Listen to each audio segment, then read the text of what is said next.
I think Ram Shadow was like a great piece of DLC. It was like a great idea. You brought in a lot of new elements. You brought in a lot of old elements. Have you guys thought of doing any more mini campaigns, other parts of the Gears universe with other characters as like either a standalone piece of DLC for Gears of War 3 or an Xbox Live Arcade game?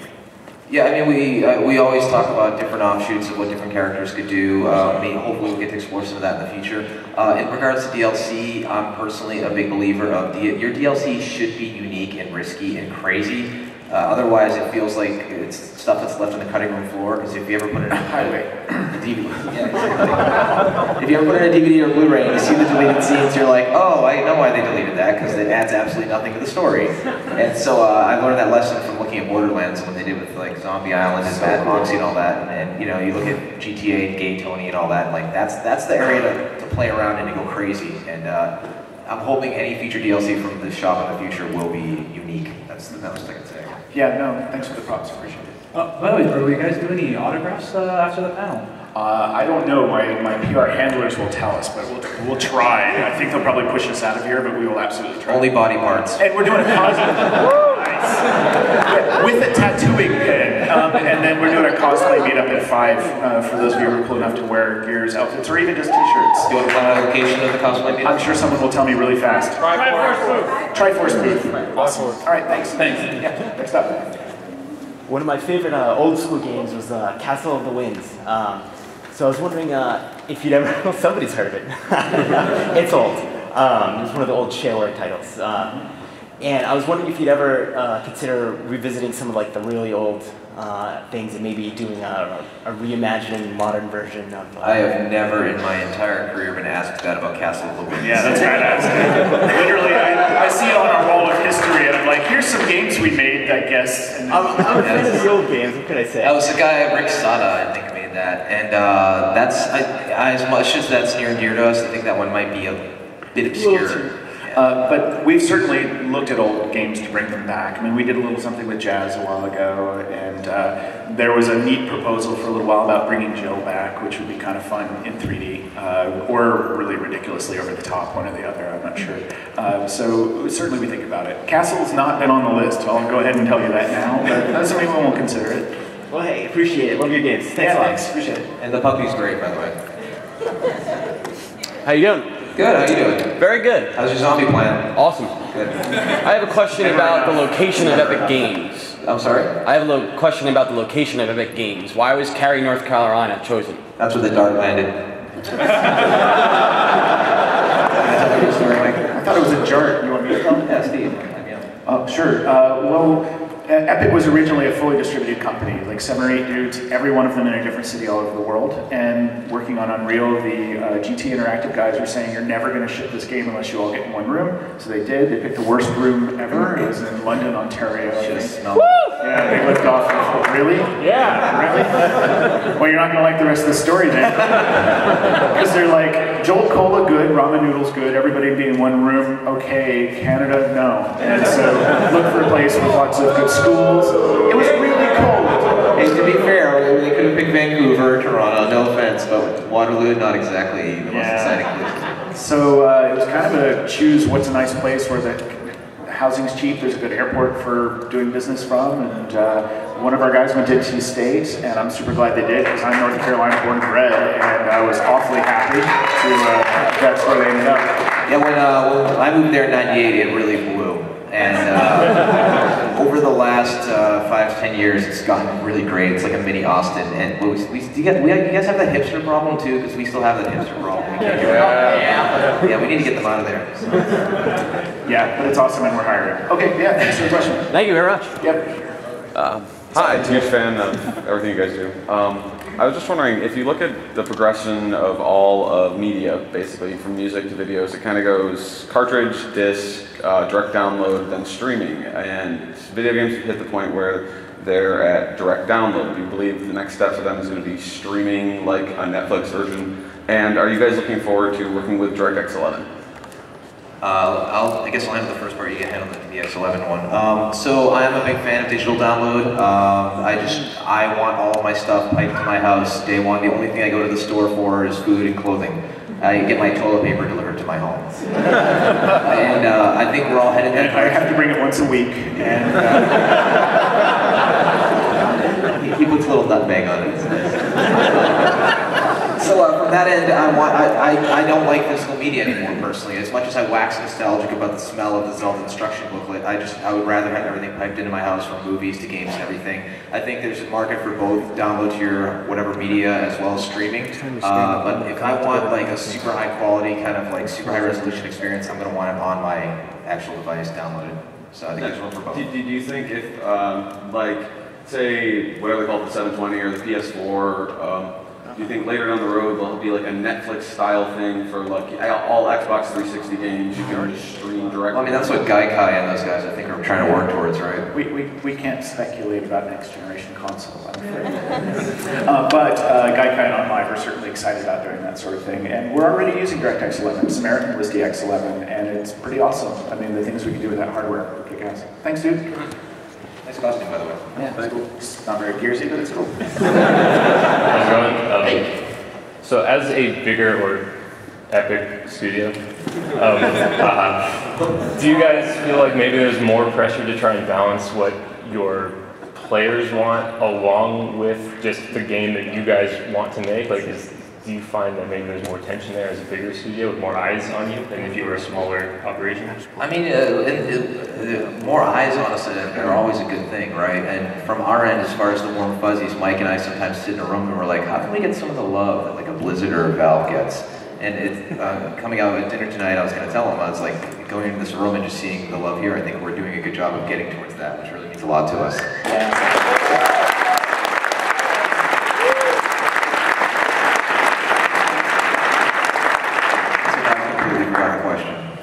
Yeah, so as a bigger studio with more eyes, I think part of the problem, honestly, is having different audiences, right? People play Gears because they are hardcore, badass shooter fans who want to play multiplayer, and they don't want a game where a noob can kill them right away. They want a game that's a lot more skill-based, right? And that's a very different audience than a co-op story-based campaign gamer, and they have different needs and wants. And then a completely different gamer, again, from Infinity Blade gamers. I have 5-year-olds who can't read play Infinity Blade because it's just numbers, and you don't need to know what the words were, and they go boom, boom, boom anyway, right? So who cares? And so balancing all the needs of those gamers, that's really hard for us. I think that's a big challenge, is having more than just a UT hardcore multiplayer shooter audience and expanding beyond that and listening to all those voices. That's tough.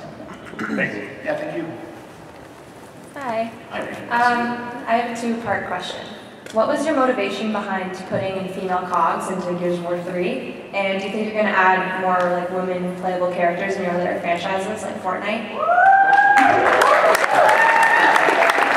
It's weird walking around PAX because it's like there's tons of girls here, and it's like this wouldn't have happened 10 or 20 years ago. There's just like girls there, right? Am I getting drunk? So we initially didn't put girls into Gears 1 and 2 because we were afraid of what we call animation burden, that we wanted them to actually animate differently. And now in hindsight, I'm thinking, would they have to be like aiming sexily or something like that? And we wanted cosplayers, of course, so it's a cool outfit. And it's one of those things that, like, why not let the girls fight alongside the guys, right? And why not let them, you know, curb stomp with the rest of them, right? I think we were pretty surprised by the amount of female players or percentage we had for Gears, and it came from the co-op. We found a lot of, our primary audience was guys, and then they played with their girlfriend, and their girlfriend would say, this is awesome, and I really like the story, and it's so much better than that other shooter you made me play, that I'm not going to name right now. Couples that got married as they met on Xbox Live. And so we were kind of surprised by that. We were well into 2 by the time we were receiving that feedback, but we always wanted female soldiers from the beginning, and we wrote them into the books, and I guess the first one appeared in the comics, actually, and then we went from there, so that was cool. And then for banging the drum to make sure that they look tough and they can hang with the guys and they don't look like sex objects. That was a huge driving force.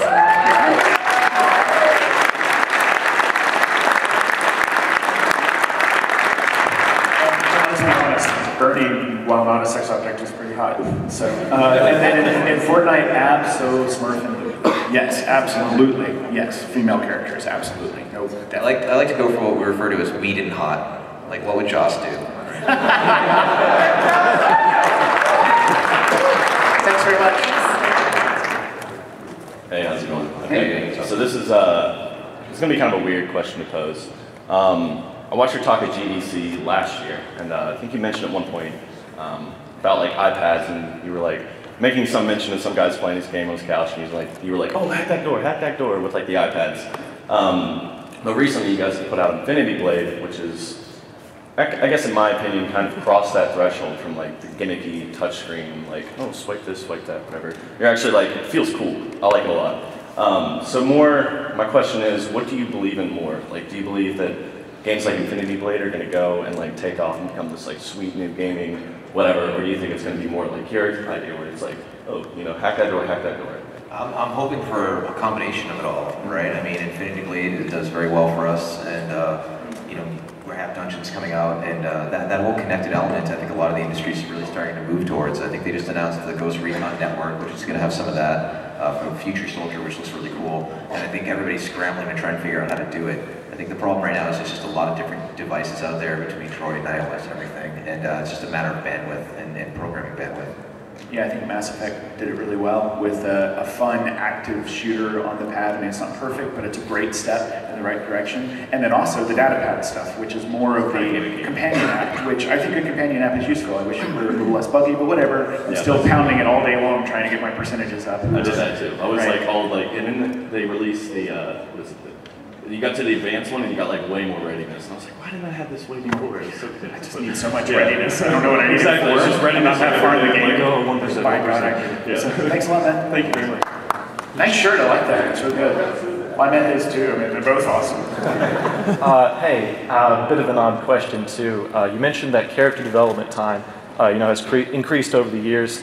Towards now, it's taking 11 weeks just to make a character look good.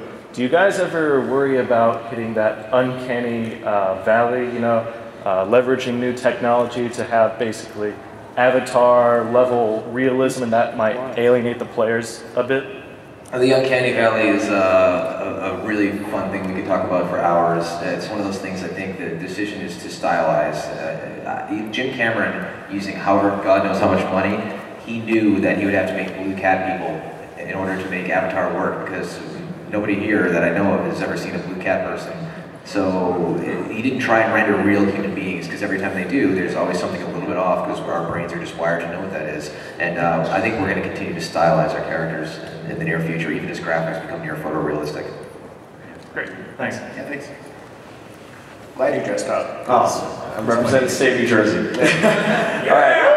First of all, I'm PXG from NeoGAF. I made the official threads, so thank you. On behalf of all Gears fans, I love you guys. Epic Games is the shit. You guys are fucking awesome. Thank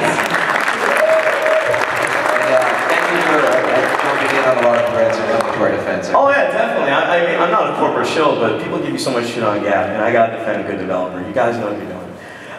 Anyway, first of all, shout outs to, of course, GAF, Dave Bleszinski, and Will Kinsler and Pete Ellis. Those are great guys who work for you. Good friends of them. Will particularly is amazing. Boy, is he good.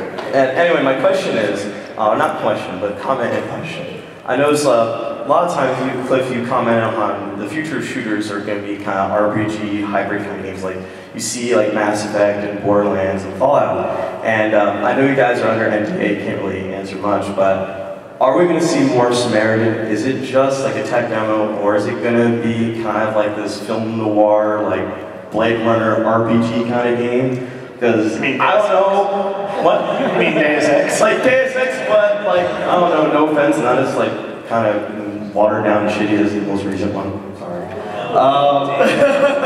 But I mean, like, I know you can't, like I said, you can't really answer it. Like, but is Samaritan going to be more than just a tech demo? And if it isn't, like, is it going to be like that hybrid, like, kind of RPG? For the foreseeable future, it's a tech demo. There are ideas in there that I find compelling because I'm a big fan of cyberpunk and nanopunk type worlds, but our cup very much runneth over with our success. So I don't think, unfortunately, we'll be exploring any of that anytime soon.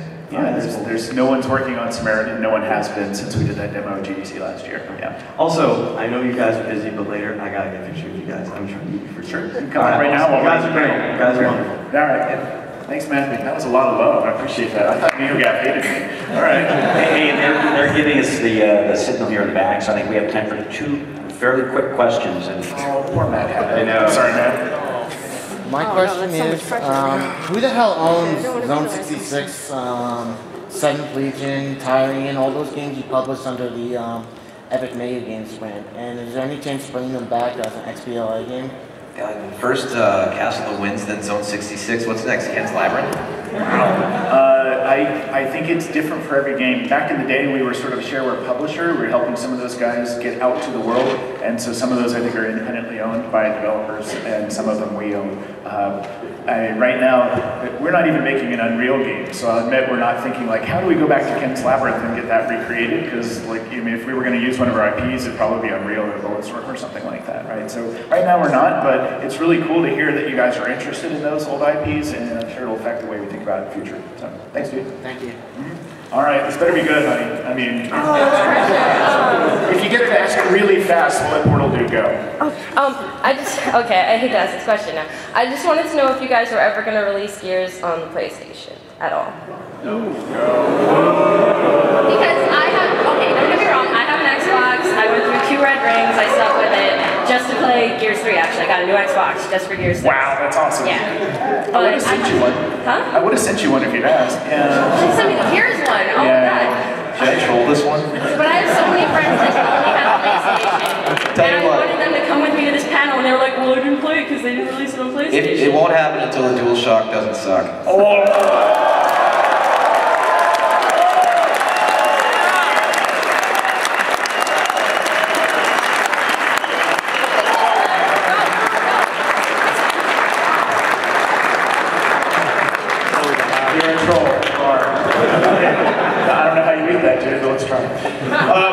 My name is Captain Barbosa. I am one of the coordinators of Hype the Station, the Gears of War 3 exclusive LAN event. Oh, yeah, we were going to tweet you all the time. Thank you, guys. I wanted to talk to you guys and ask, is there an esport competitive interest in your games, or are you still based on the old business model of just putting out a upfront title, or are you guys willing to invest in an overtime monetization of the game so it can support the lifespan and development of the game longer, which helps out esports?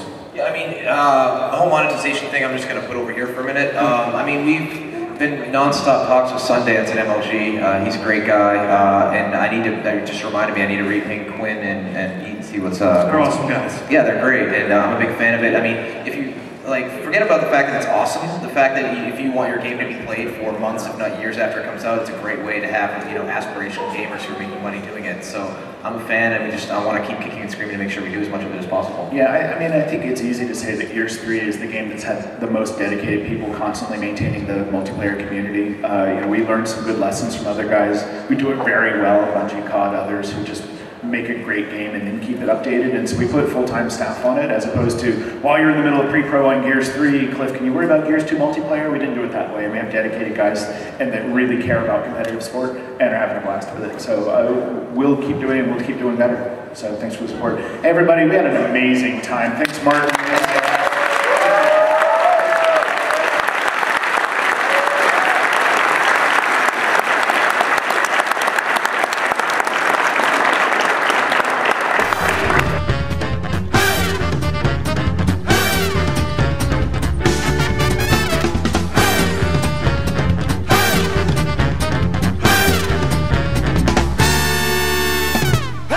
Part 2 go!